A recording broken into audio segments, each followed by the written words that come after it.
vai ser ele, e eu vou ler ele no início, porque eu não quero nem falar, embora eu já tenha lido ele muitas vezes, porque eu queria a essência. Vai ficar chato, não, que é só um pedacinho. Lírios do Campo é a palestra. Os lírios do campo.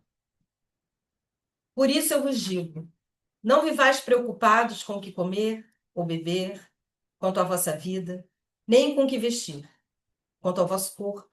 Afinal, a vida não é mais do que o alimento, e o corpo não é mais do que a roupa? Olhai os pássaros do céu, não semeiam, não colhem, nem guardam em celeiros. No entanto, o vosso Pai Celeste os alimenta. Será que vós não valeis mais do que eles? Quem de vós pode, com a sua preocupação, acrescentar um só dia de duração à sua vida? E por que ficar tão preocupado com a roupa? Olhai como crescem os lírios do campo. Não trabalham, não fiam.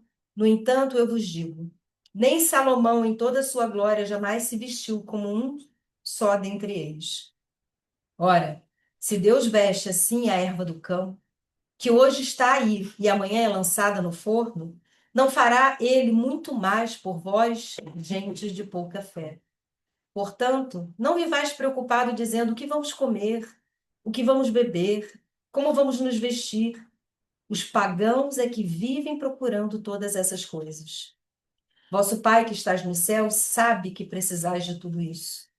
Buscai em primeiro lugar o reino de Deus e a sua justiça, e todas essas coisas vos serão dadas por acréscimo. Portanto, não vos preocupei com o dia de amanhã, pois o dia de amanhã terá sua própria preocupação. A cada dia basta o seu mal. Essa passagem, daria um seminário, mas a gente não vai prender vocês aqui até amanhã, não. Por que eu quis falar com ela em ordem na sua essência? Porque Jesus pontua aqui coisas extremamente importantes que a gente está vivendo hoje. Em primeiro lugar, eu queria dizer que ele não está falando para a gente não trabalhar, não, tá? Não está falando para a gente se acomodar e não trabalhar. Ele fala para a gente não se preocupar. A palavra mais importante que ele traz aqui é não se preocupar. Com hoje, não, com o amanhã. Não se preocupar com o amanhã. A palavra-chave de toda essa explanação de Jesus é: vamos resolver hoje. Em 1755, teve um grande terremoto em Lisboa. E tem uma frase que ela dizem que foi Marquês de Pombal que falou, mas as pessoas não têm muita certeza, mas quando a gente procura, diz que foi Marquês de Pombal. Quando o rei, Dom José I, se eu não me engano, ele olha, Lisboa foi destruída. E ele olha toda aquela destruição e ele fala assim: e agora? E agora? O que eu vou fazer? E aí, eu vou dizer que é o Marquês de Pombal, que é o que a maioria diz, mas ninguém sabe se foi exatamente ele. Ele diz assim: o que nós vamos fazer? Enterrar os mortos, cuidar dos vivos, fechar os portos. E durante muito tempo essa frase foi repetida até nas empresas, quando acontecia alguma coisa. Agora, a gente vai enterrar os mortos, cuidar dos vivos, fechar os portos. E quando eu ouvi isso a primeira vez, eu pensei assim: caramba, faz muito sentido com essa passagem. Porque essa passagem fala de resolver o dia de hoje e não se preocupar com o dia de amanhã. Quando a gente começa a pensar na nossa vida, quando a gente começa a pensar na fortaleza que a gente tem que ter para as nossas resoluções, a gente começa a pensar que a gente nunca está preparado. Se você parar assim: ai, não, se eu perder meu pai, se eu não sei o quê, se eu perder meu emprego, a gente está sempre pensando em alguma coisa.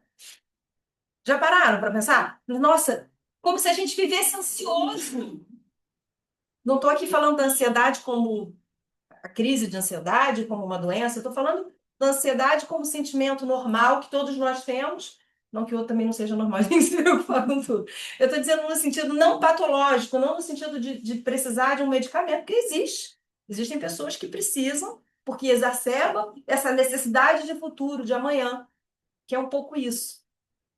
Mas no dia a dia, a impressão que me dá e que eu tenho tido hoje é que a gente está vivendo o amanhã o tempo todo. Eu estou sempre vivendo o amanhã. O que que vai acontecer? A gente entra nas redes sociais e começam as notícias, né? Fala assim, gente, se não aguenta, sai das redes sociais. Entra na Rádio Rio de Janeiro. É muito melhor, né?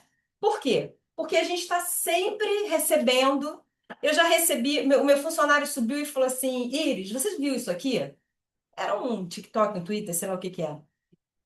Olha as profissões que vão acabar, contabilidade vai acabar. Eu falei assim, eu escuto isso desde que eu me formei. Eu falei, amor, do jeito que a coisa complica a cada ano, eu acho mais fácil o médico acabar e o contador não acaba.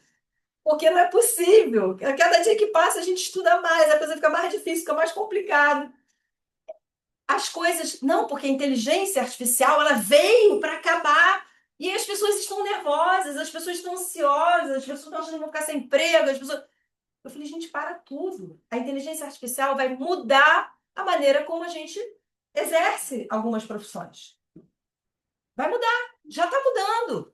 A gente vai precisar trabalhar com ela, a gente vai precisar ganhar produtividade, mas acabar, a gente vai mudar, a gente vai diversificar, a gente vai ampliar, a gente vai aprender a lidar com isso. Por quê?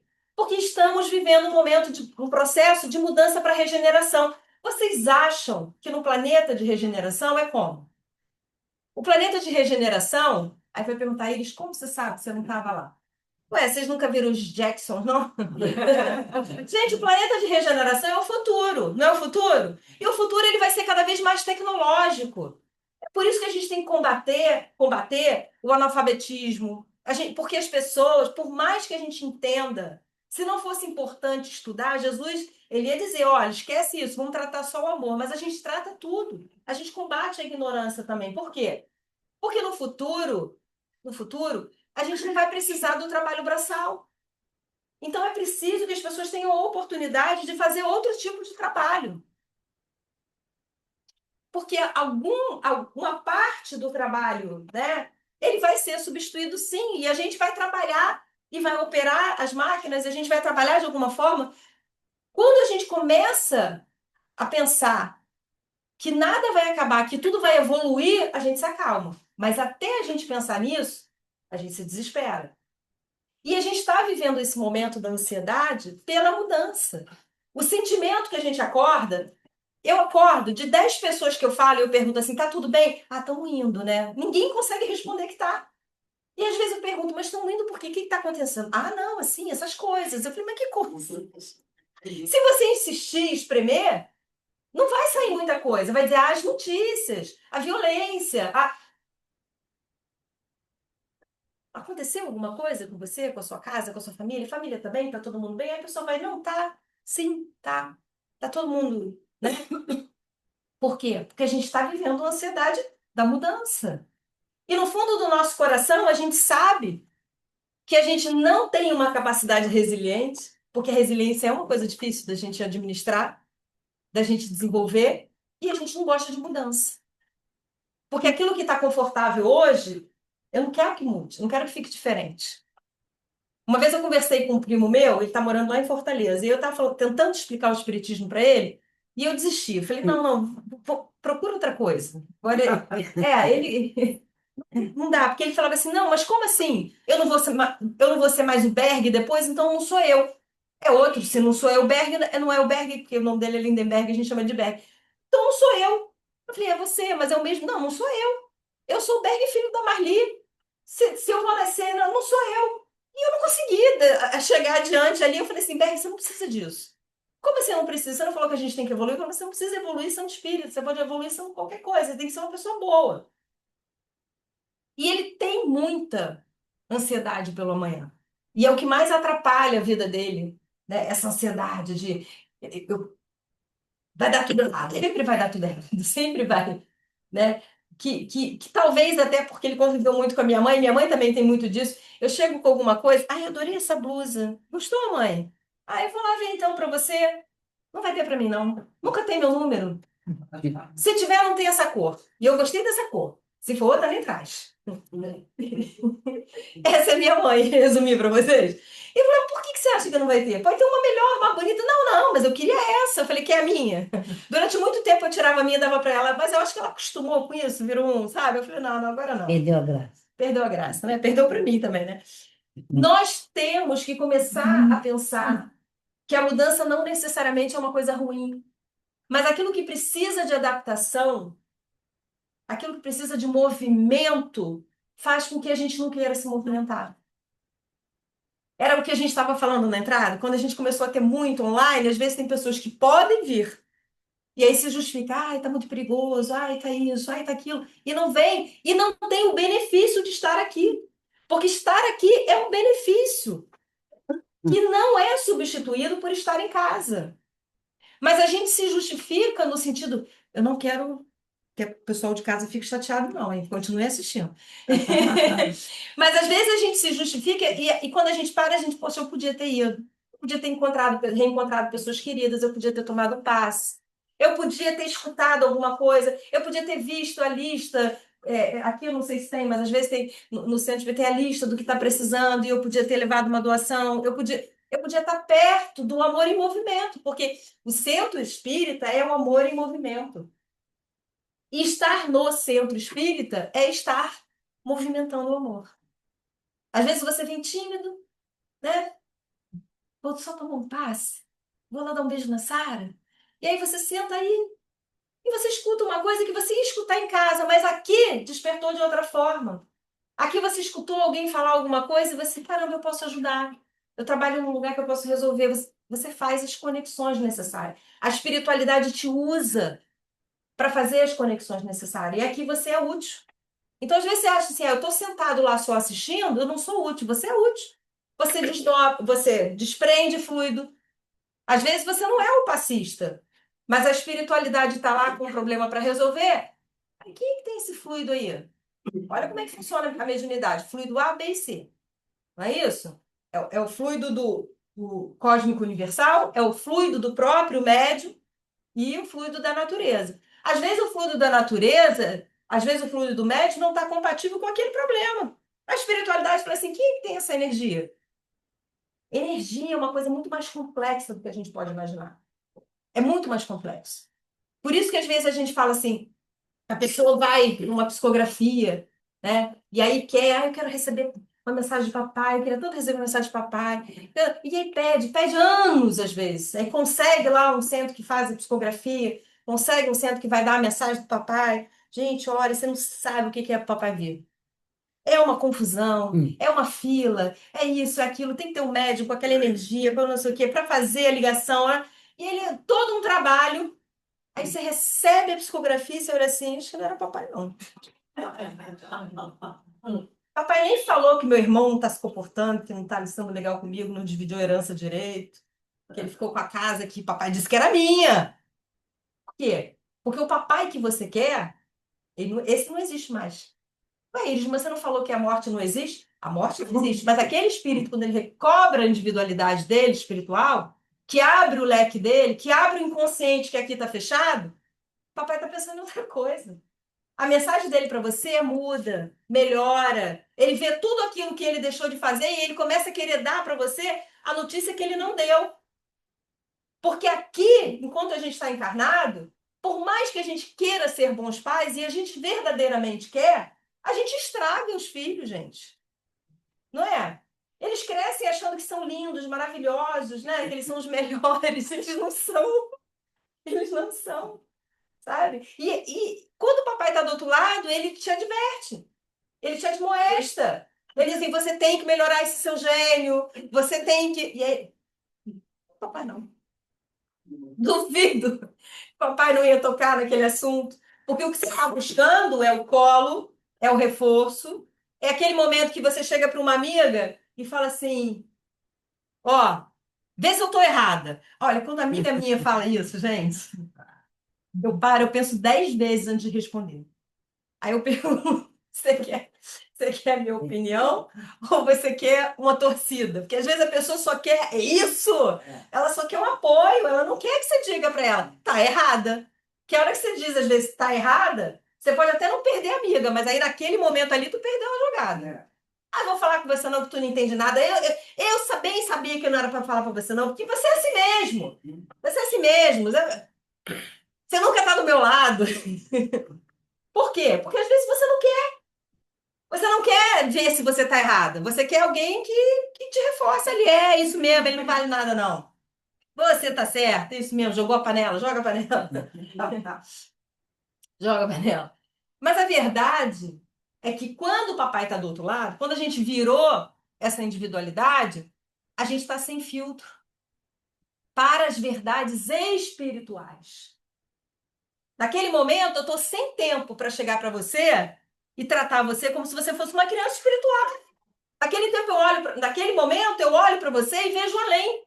Eu vejo quem é a Íris. Ah, peraí, Íris, você está entregando um pouco, minha filha. Tá viajando muito. Isso, com Tá certeza. entregando pouco, tá viajando muito.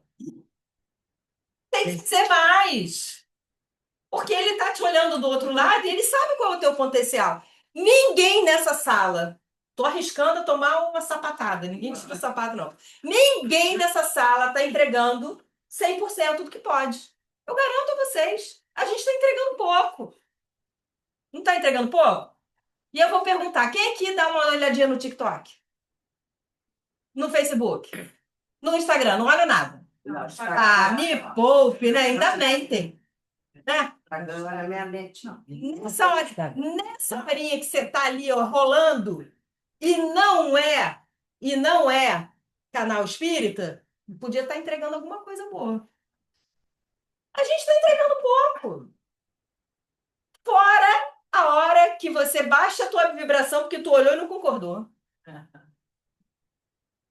Tem gente que faz pior. Responde, né? Falei, gente, faz o seguinte, escreve e apaga, porque na tua cabeça já respondeu, mas não envia. Se tem a necessidade, escreve e depois apaga, né? Ou muda de assunto, ou bota uma coisa boa, mostra, né? A aurora boreal, sei lá, caramba. A verdade é que a gente está entregando pouco. E quando o nosso irmão está no plano espiritual olhando para a gente, ele olha assim, caramba, Iris, quantas horas de TikTok ela tem? Quantas horas de Netflix ela tem aí? Que série que ela tá vendo? Ó, se for série de serial killer, se for série, aí tá complicado para você, Dorama, né? tudo bem. Dorama tá melhor, né? Mais água com açúcar, mais amor, né? Nós estamos entregando pouco, porque o que você tem de mais precioso na sua vida é o seu tempo. E o seu tempo, ele é tão precioso que se eu chegasse para você que todo mundo aqui gostaria de ganhar 200 mil reais, né? Mas se eu falasse para você que eu ia, em troca desses 200 mil reais, eu ia pegar uma parte do seu tempo de vida, alguém aqui ia aceitar? Talvez alguém muito novo ia dizer assim, pode ser quando eu estiver mais velho? Mas quando ele chegasse lá, ele ia se arrepender. Não é isso? Então, se você não trocaria isso por 200 mil reais, por que você troca para ficar se intoxicando com um monte de coisa que não serve para nada? Por que você troca para brigar com pessoas que não vai enriquecer em nada, nem a tua vida, nem a vida dela? Por que você troca para se lamuriar? Por que você troca para se preocupar com alguma coisa que você não tem como resolver e nem sabe se vai acontecer? Quando Deus diz assim, olha, deixa o mal de amanhã para amanhã. Porque a hora que o terremoto bater na tua porta, você vai enterrar os mortos, você vai cuidar dos vivos, você vai fechar os portos. Nós fizemos isso na pandemia. Quando começaram a falar da pandemia, todo mundo falou assim, meu Deus, lembra da gripe espanhola? Nunca pensei que eu fosse ver isso na minha vida. Aí começou, aí foto da gripe espanhola, foto do não sei o quê, foto, a gente tá de máscara, a gente também tá de máscara. Começou um terrorismo absurdo. Foi muito triste. O que a gente fez? Enterrou os mortos. Cuidou dos vivos. E fechou os portos. E os aeroportos. Só que isso não é só para grandes catástrofes. Você tem que entender que isso é para as pequenas catástrofes da tua vida. Cansou disso, né? As pequenas também. Aconteceu uma coisa que você não esperava. Aconteceu uma coisa que você não queria. Aconteceu uma coisa que te deixou muito triste. O que você tem que fazer?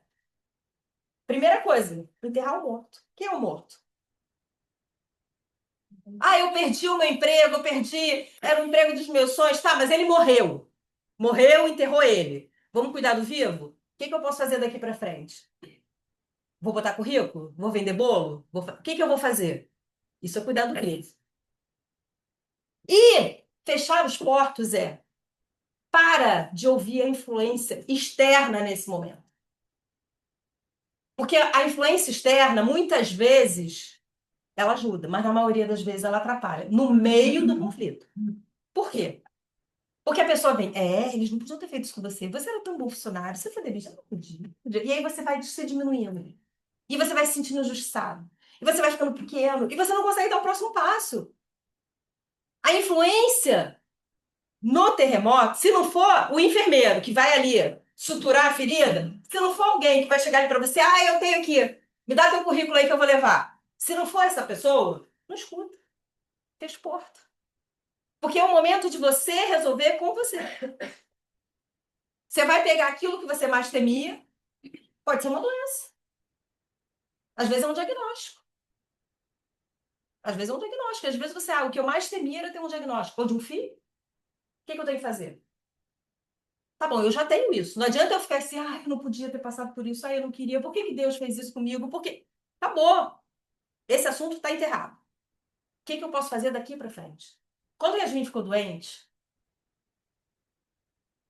e quando os médicos falavam, ela tem 6 meses de vida. Uma vez eu sentei no consultório, ela tinha 6 aninhos.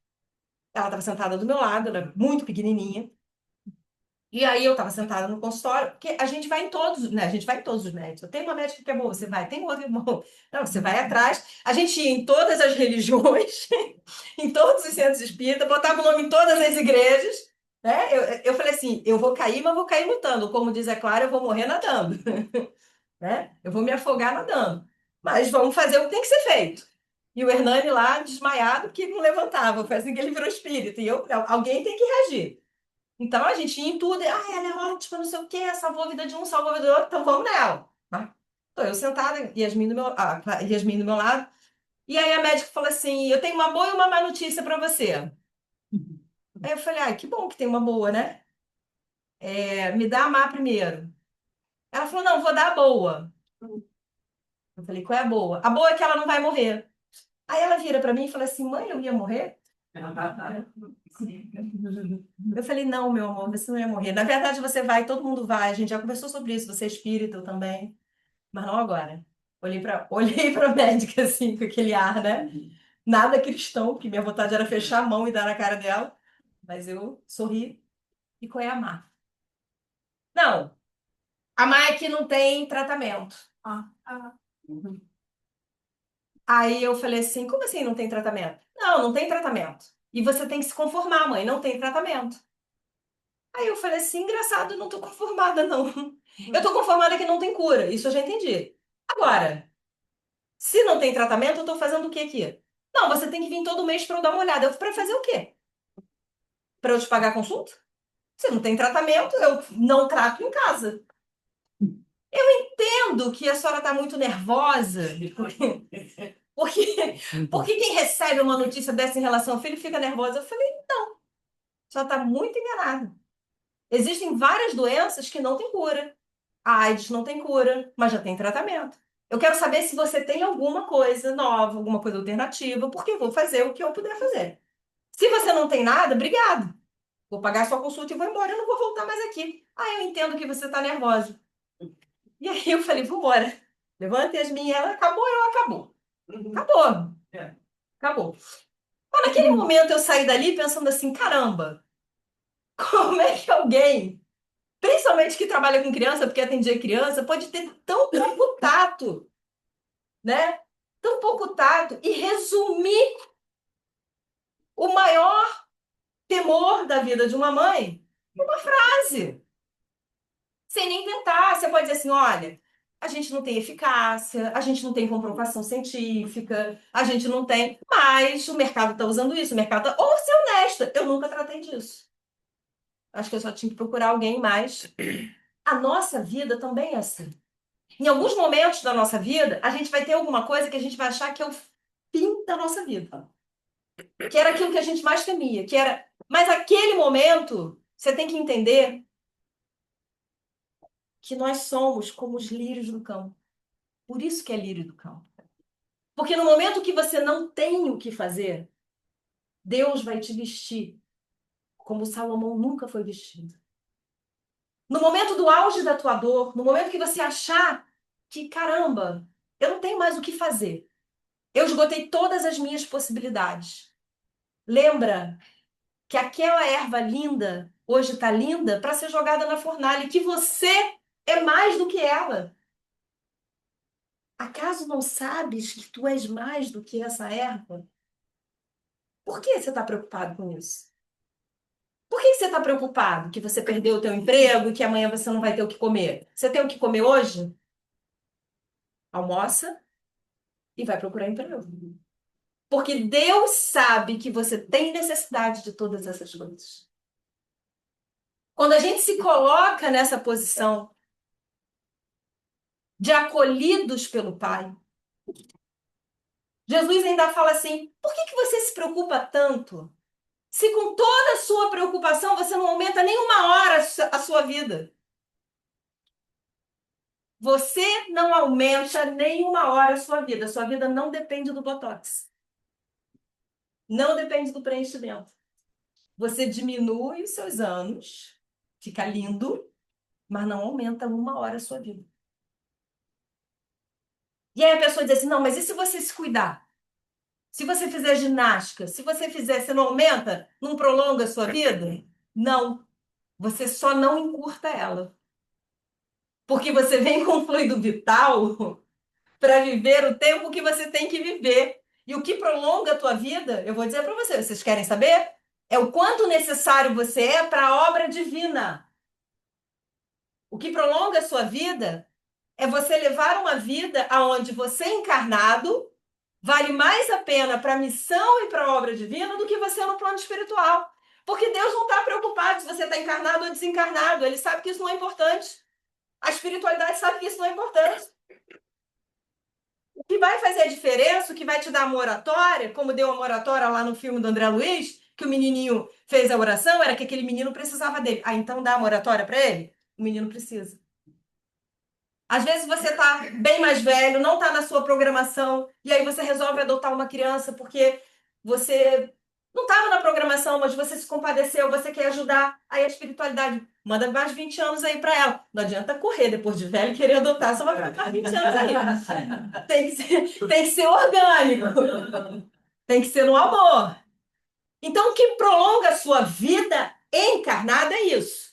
Agora, existem coisas que encurtam a nossa vida, que desgastam o nosso fluido vital. Porque é assim, ah, não, ninguém morre de véspera. Ah, morre sim, eu vou discordar.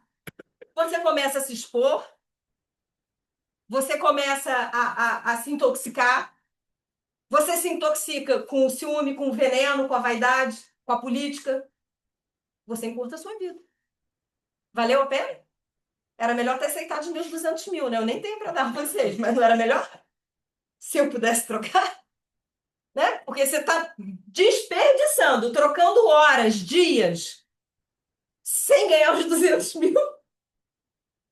Então, tudo aquilo que você faz em benefício desse corpo, ele é necessário, ele é urgente. Por quê? Porque quanto mais tempo eu conseguir estar aqui, mais eu vou resgatando os meus débitos, evoluindo na minha escala evolutiva, eu vou passando pelas minhas provas, eu vou criando laços de amizade, de afetividade.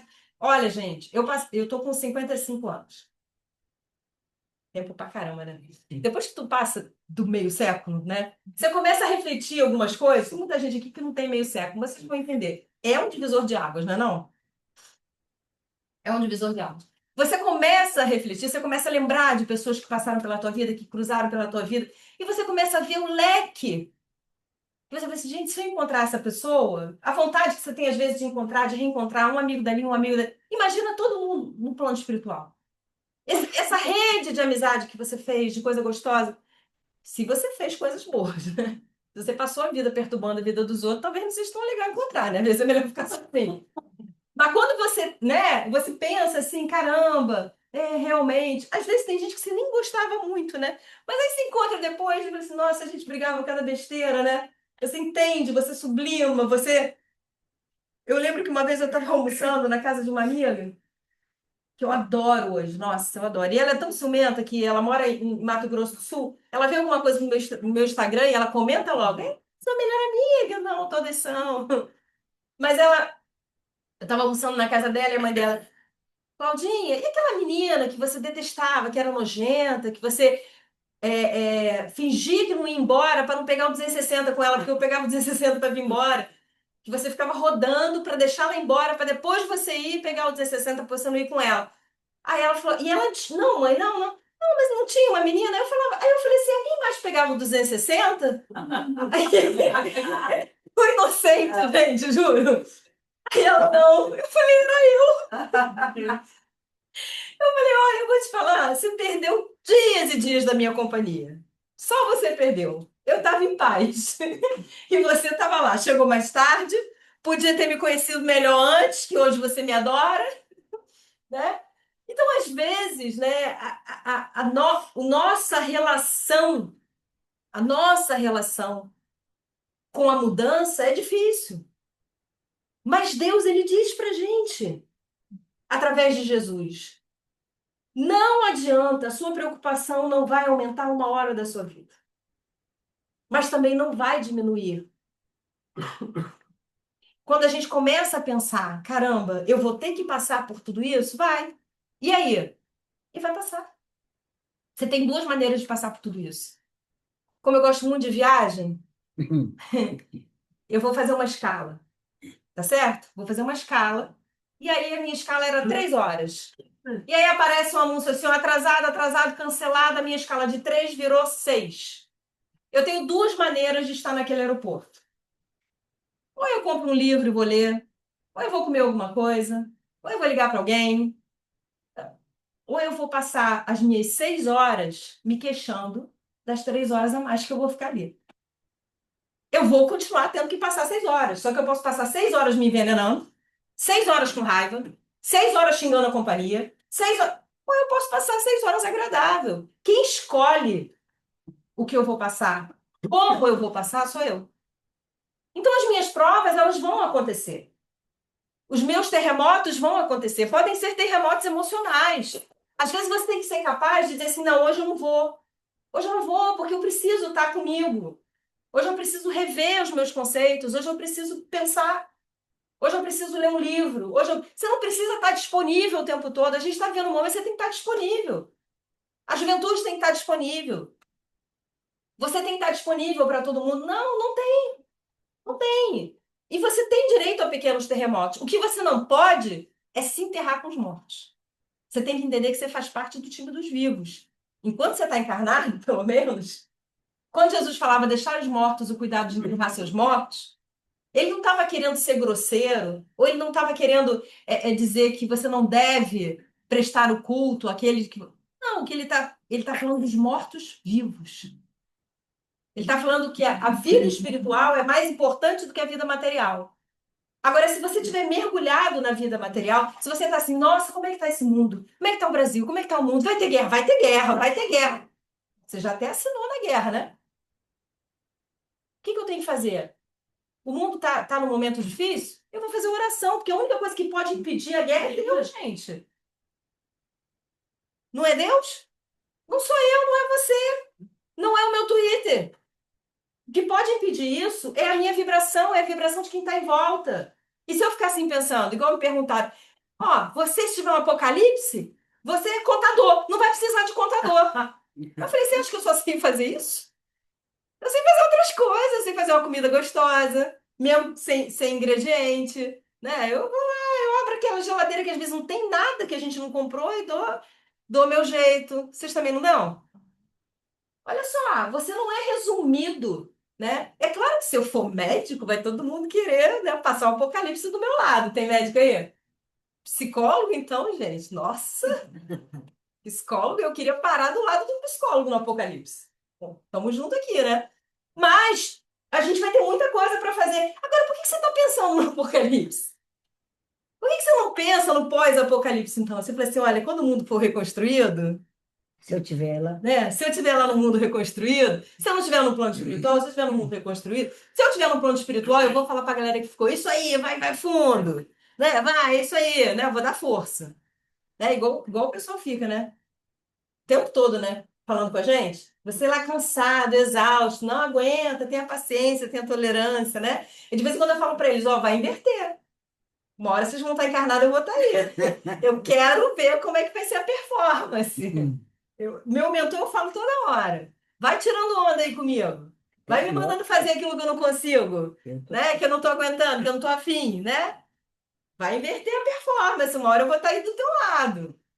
Me aguenta, né? Tem revanche. Isso você tem direito.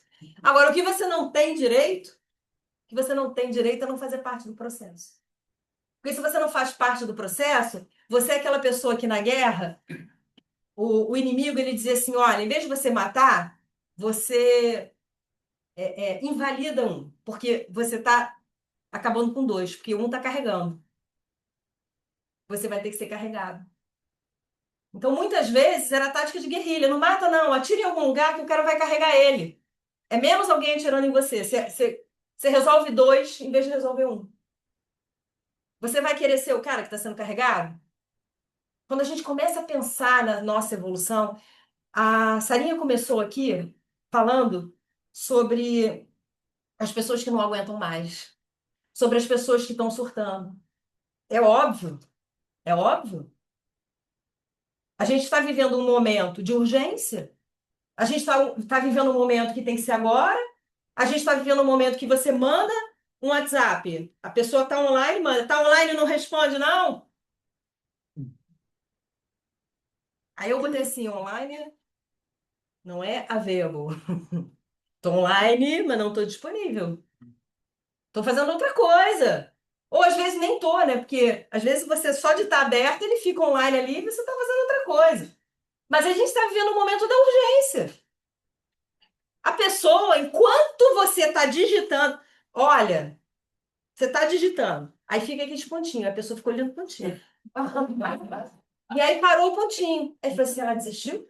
Ela tá pensando? Ela pagou tudo? Aí você vai lá e bota o pontinho. Eu aprendi a ter paciência, gente, porque eu tenho minha mãe. A minha mãe, pontinho, pontinho, apaga, pontinho, pontinho, apaga, pontinho, pontinho, apaga. Boa noite, filha. Eu, hoje em dia, a pessoa bota pontinho, eu vou pensar em outra coisa, viro a página, depois eu volto para ver se a mensagem veio. Mas a pessoa fica, né? A pessoa fica. A pessoa fica. Uma vez eu fui mandar um áudio, eu estava dirigindo. Eu mandei um áudio, e aí aconteceu alguma coisa, entrou uma ligação, eu desliguei o áudio. Eu deletei. Eu ia mandar o áudio ainda, aí peguei para mandar de novo. E aí aconteceu alguma coisa. Na terceira vez, a pessoa mandou: tá mandando um podcast, apaga. Ai, meu Deus. Aí eu falei assim: não vou mandar o áudio, eu vou ligar, né? Porque a pessoa tá muito surtada. E qualquer coisa que eu fale ali, eu falei assim: olha, vamos acalmar, né? Vamos tomar um remedinho, vamos acalmar, calma. Olha o que que tá acontecendo. Aí expliquei. Eu tava mandando, não sei o quê, entrou uma ligação, eu tomei uma fechada, eu tô dirigindo. Mas o que eu queria te falar é tranquilo, é isso aqui. Por quê? Porque nós estamos vivendo a urgência. A pessoa está ali, você tá gravando, aí ele está gravando, ele está gravando e a pessoa está acompanhando. O áudio não veio, não fica pensando que eu gravei, me arrependi, ia falar uma coisa para você, mas agora eu não vou dizer. Não, eu errei, eu mandei o áudio errado, não era para você. Sei lá, eu não sei. Pode ser tanta coisa, por que que tem que ser o pior? Por que que tem que ser o pior? É esse momento que a gente tem que, sabe, fechar os portos. Não é comigo. Eu fiz alguma coisa para eles? Não, não é comigo. Às vezes é com ela. Às vezes hoje ela não tá bem, às vezes hoje ela não acordou bem. Às vezes é ela com ela. Não é comigo. Ou eu faço uma reflexão. Será que tem algum motivo para eu estar preocupado com isso? Porque é legal fazer reflexão. Não tenho? Tá na dúvida? Pergunta. Tudo bem entre gente? Aconteceu alguma coisa? Você demorou para me responder? Eu não, tô enrolada. Ai, que bom. Resolveu ali, né? Mas a gente vai acumulando, a gente vai acumulando, a gente vai acumulando, a gente vai acumulando. Essa semana a amiga falou assim: olha, achei uma nutricionista que trabalhou com a gente, não sei o quê, no Insta, mandei uma mensagem para ela. Eu falei, olha ela aí. Eu falei, que ótimo, mandei uma mensagem para ela, ela me respondeu, ela mandou, ela te respondeu? Eu falei, respondeu. Mas na hora que eu falei, eu já fiquei com medo, sabe? Porque foi muito rápido, eu não quis mentir. Ela não me respondeu ainda. Vou parar de seguir ela. Eu falei assim, calma, vai ver que ela não viu, vai ver que ela... No dia que você mandou, ela recebeu muitas mensagens. Eu mandei outra. Mandei outra hoje. Qual foi que você mandou a sua? Olha, teve uma hora que eu tive vontade de falar assim, você deve ter feito alguma coisa, pensa aí. Mas eu não ia pensar muito, gente, tem mais de 20 anos isso. Eu não ia conseguir lembrar. E, enfim, nós não podemos fazer isso. Nós não podemos fazer isso. Nós precisamos não nos preocupar com o dia de amanhã. Nós precisamos ter fé. Nós precisamos ter coragem de entender que aquilo que eu puder, eu vou fazer. É fé ativa, tá, gente? Eu vou poder fazer, eu vou fazer. Eu vou ajudar. Até na caridade. Hoje, a Clarinha falou assim: uma irmã de rua pediu um carrinho de gêmeos. Eu falei: como assim um carrinho de gêmeos? A gente tem que dar uma casa para ela. Ela tá com duas crianças na rua. E eu comecei a ficar numa ansiedade, que eu também tenho. E liguei, Clara, vamos fazer alguma coisa. E a Clara, mãe, não sei.